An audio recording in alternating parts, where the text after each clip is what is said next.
Prophet Solomon. Solomon's knowledge.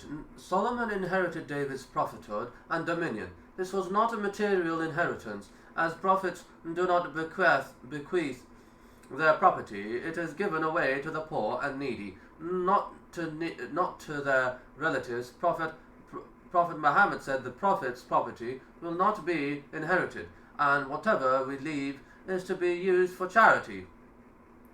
And indeed, we gave knowledge to David and Solomon, and they both said, all the praises and thanks be to Allah, who has preferred us above many of his believing slaves.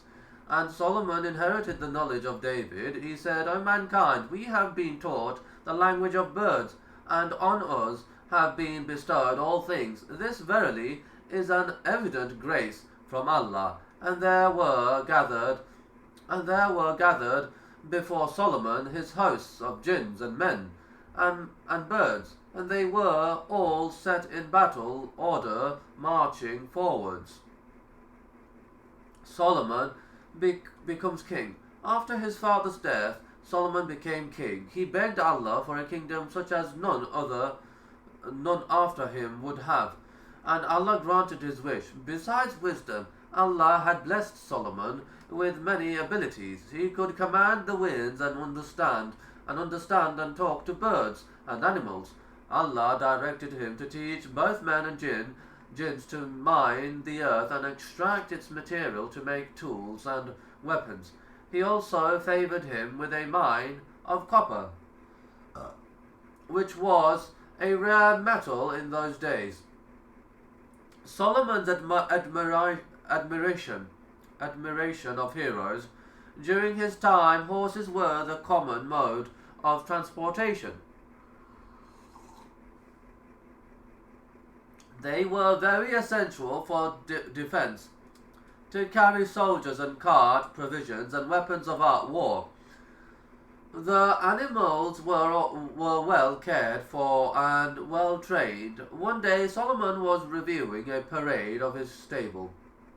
The fitness, beauty, and posture of the horses fascinated him so much that he kept on stroking and admiring them. The sun was nearly setting, and the time for the middle prayer was passing by.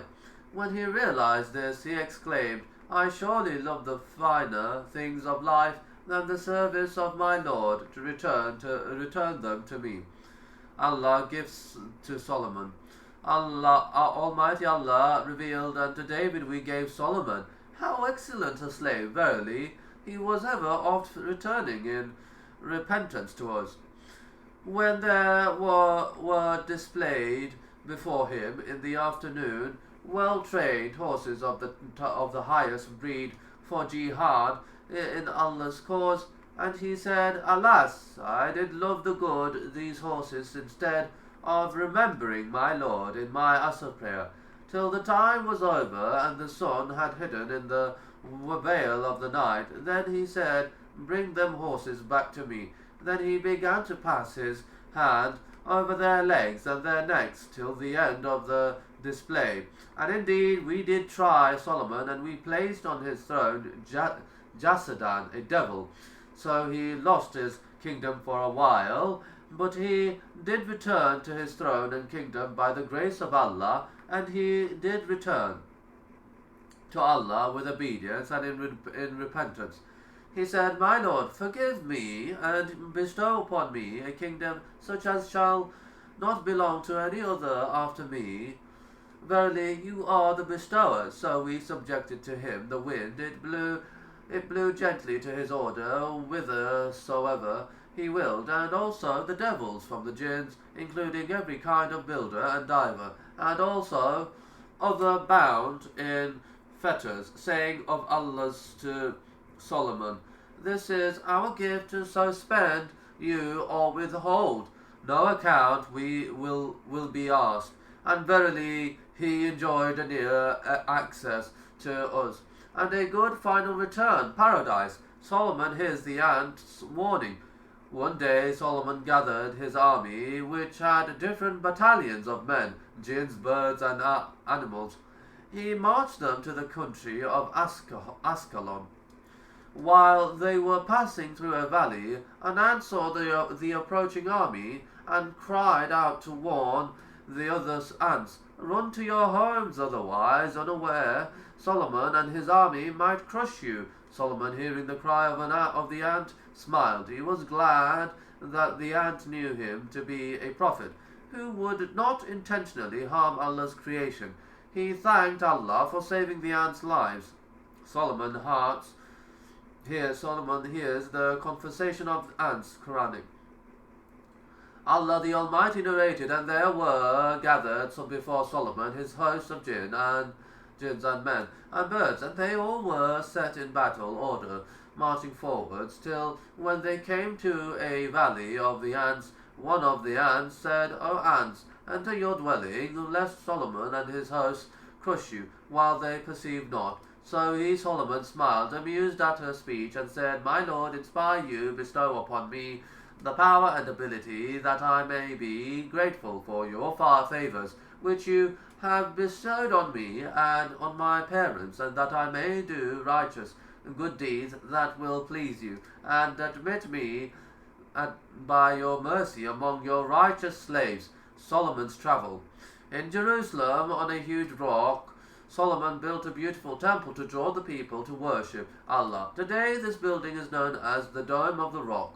From there, a large band of followers joined Solomon on pilgrimage to the Holy Mosque in Mecca.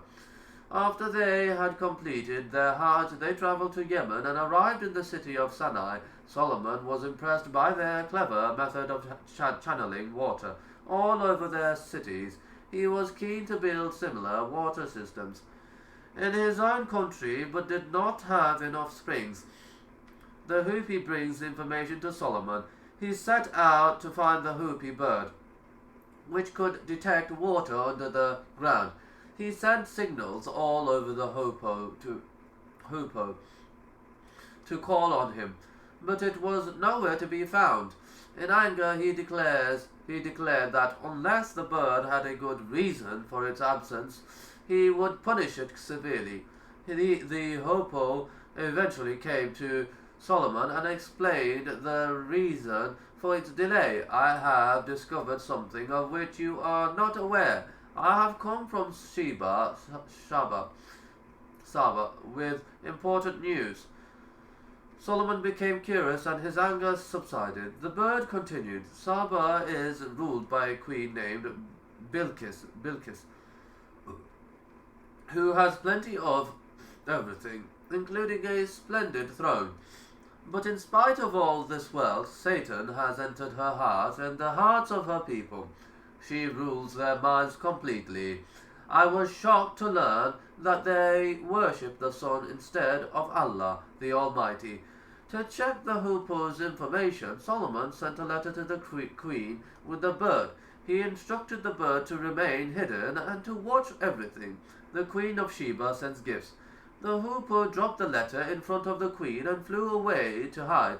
She excitedly opened and read it. "Verily, it is from Solomon, and verily it reads, in the name of Allah, the most beneficent and most merciful. Be you not exalted against me, but come to me as Muslims, true believers who submit with full submission." The queen was very disturbed and hurriedly summoned her advisers. They reacted as to a challenge, for they felt that there was someone challenging them, hinting at war and defeat, and asking them to submit to his conditions. They told her that they could only offer advice, but it was her right to command action. She sensed that they wanted to meet Solomon's invasion threat with a battle. However, she told them peace and friendship are better and wiser. War only brings humiliation, enslaves people, and destroys the good things. I have decided to send gifts to Solomon, selected from our most precious treasure. The courtiers who will deliver the gifts will also have an opportunity to learn about Solomon and his military mighty. Solomon rejects the queen's gifts. Solomon's reconnaissance team brought him the news of the arrival of Bilqis messengers with a gift. He immediately realized that the queen had sent her men on a probing mission. Thus, he gave orders to rally the army. The envoys of Bilqis, entering amidst the well-equipped army, realized that their wealth was nothing in comparison to that of the kingdom of Solomon's palace. Floors which were made of sandalwood and inlaid with gold. They noticed Solomon surveying his army, and they were surprised at the number and variety of soldiers, which included lions, tigers, and birds. The messengers stood in amazement, realizing